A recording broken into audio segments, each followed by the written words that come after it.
a todos, malta. Bem-vindos a mais um vídeo. Irei esclarecer uma coisa que faz confusão ainda hoje a muita gente, que é a diferença que existe entre excesso de velocidade e velocidade excessiva. E porquê é que isto faz confusão? Precisamente por causa dos nomes de cada um destes conceitos. Excesso, excessiva, é parecido. Faz supor então que queiram dizer a mesma coisa ou que tenham âmbitos de aplicação semelhantes. Nada disso. São coisas completamente diferentes. E passo a explicar o porquê. Começo por definir cada um destes conceitos. Por um lado, no excesso de velocidade temos que, para isso se verificar, é necessário circular a uma velocidade superior ao limite máximo imposto por lei. Lei essa, Código da Estrada, obviamente. Do outro lado, na velocidade excessiva, começo por puxar ao artigo 24 do Código da Estrada, que nos diz que, enquanto condutores, devemos regular a nossa velocidade em função do estado de conservação do próprio veículo, do estado de conservação da via onde circulemos, da carga que transportamos, das condições atmosféricas, climatéricas, portanto do estado do tempo. Há aqui uma série então de fatores que nos fazem ou que nos obrigam a regular a nossa velocidade de maneira a que a mesma se considere adequada em função disso tudo. Toda a velocidade que não se consiga considerar adequada a isso, então considera-se excessiva. Porquê? Porque é uma velocidade a mais. Se eu tenho o carro todo estragado e vou a uma determinada velocidade que não me permite evitar qualquer azar, então para o estado do carro que eu tinha naquele momento era uma velocidade a mais. Ponto. Vou dar exemplos concretos para se distinguir um do outro. Excesso de velocidade. Para eu ser condenado por excesso de velocidade, tem de haver provas.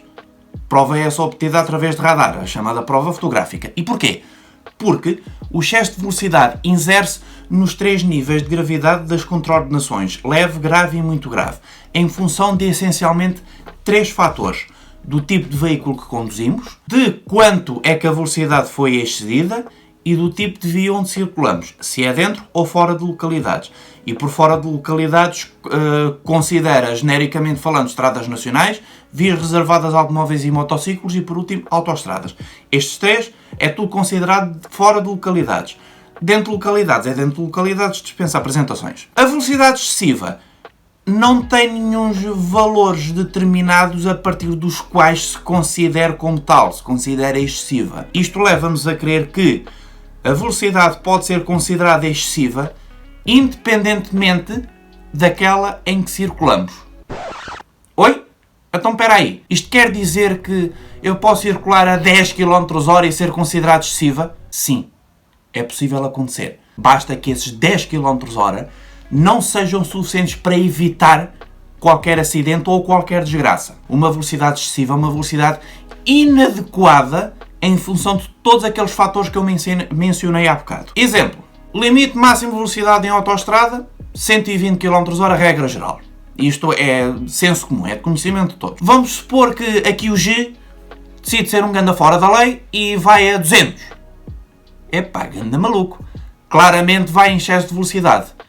Mas esses 200 km/h serão, de uma forma ou de outra, velocidade excessiva? Não necessariamente. E porquê?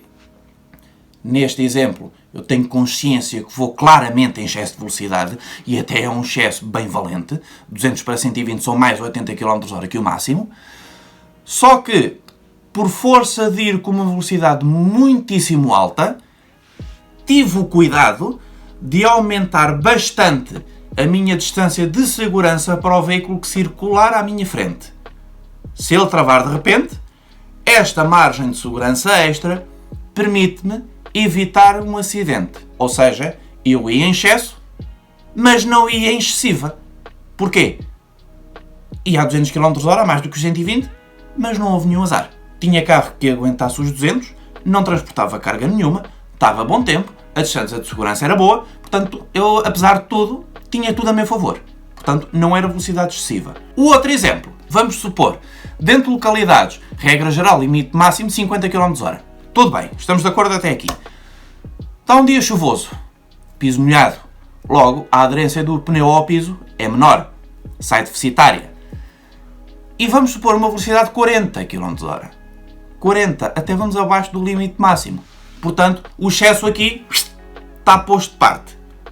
Só que é certo e sabido que dentro de localidades há montes de curvas, há montes de passadeiras, há montes de informação a recolher, há montes de semáforos, há montes de pormenorzinhos potencialmente perigosos e que nos podem colocar em risco. Continuando estes 40 km/h num dia chuvoso, aparece uma curva à minha frente. E eu, para descrever essa curva, vou, erradamente, manter os 40 km/h. Se em piso seco manter os 40 km/h, ou, genericamente falando, mantendo a mesma velocidade que eu praticava em linha reta para descrever uma curva, já não era boa ideia, em piso molhado pior ainda. Porque o que vai acontecer agora neste caso é que, como o piso está escorregadio, eu mantenho os 40 km/h nessa curva e o que vai acontecer é que o meu carro vai pura e simplesmente derrapar e vou-me espatar contra qualquer coisa. Temos então aqui um fator, segundo o qual me vai fazer considerar que eu ia em velocidade excessiva, que era essencialmente a condição de tempo.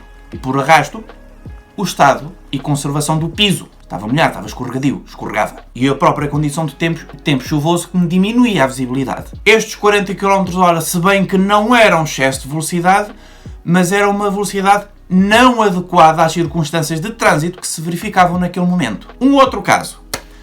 Desta vez, agora, tempo bom, vou para uma estrada nacional, limite máximo, regra geral, 90, vou sozinho no carro, mas tenho a bagageira cheia, tenho mais peso. Será boa ideia manter a mesma velocidade? Se não tiver nada assim potencialmente perigoso à minha volta? Poderá não ser má ideia. Só que eu tenho de me lembrar que quanto mais peso transporto, maior será a distância de travagem.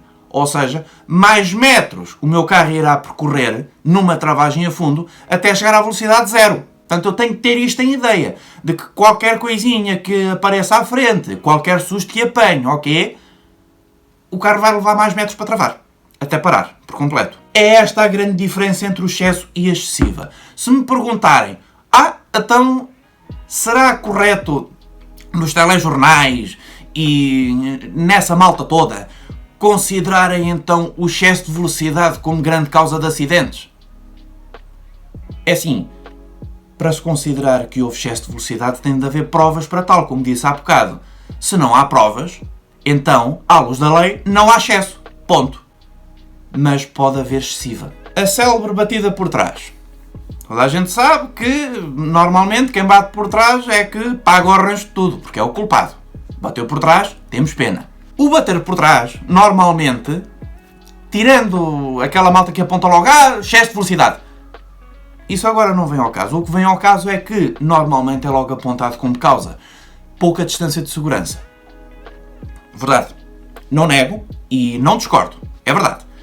Mas, quando existe uma batida resultante de pouca distância de segurança, então é porque há indícios de velocidade excessiva. Aquela distância de segurança poderia não ser má se eu fosse mais devagar. Para a velocidade a que eu ia, aquela distância era muito curta para uma travagem de segurança. Ok? Deu para perceber? Poderia servir para andamentos mais lentos. Para aquela velocidade que eu tinha, aquela distância já era pouca. Já não dava, já não servia, eu tinha de me afastar. Portanto, das duas, seria mais correto considerar como causa de acidentes a excessiva e não o excesso, porque a excessiva poderemos deduzir que houve. E é assim, quando o agente da autoridade decide autuar-me por excessiva, é a palavra dele contra a minha e até prova em contrário, a dele é a que vale. Para haver excesso, se não há provas fotográficas, a autuação morre ali. Se não há prova, não há excesso. Ponto final. E considerar excesso como causa de acidentes, é um bocado não, é errado. Porque como vimos há pouco, dados os dois exemplos que vos dei, circular em excesso não é necessariamente circular em excessiva. Da mesma maneira que circular em excessiva não é necessariamente circular em excesso. Portanto, das duas, qual é a mais perigosa? Seguramente a excessiva. Porque o excesso só se verifica acima do limite máximo. A excessiva pode-se verificar, inclusive, a 10, ou a 5, ou a 1 km/h. Caindo no ridículo, mas é um facto.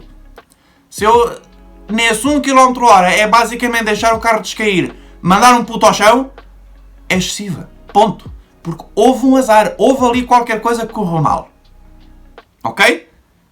Espero que tenham percebido, espero que tenham ficado esclarecidos, espero que nunca mais confundam excesso com excessiva e boas conduções, pessoal. Até à próxima.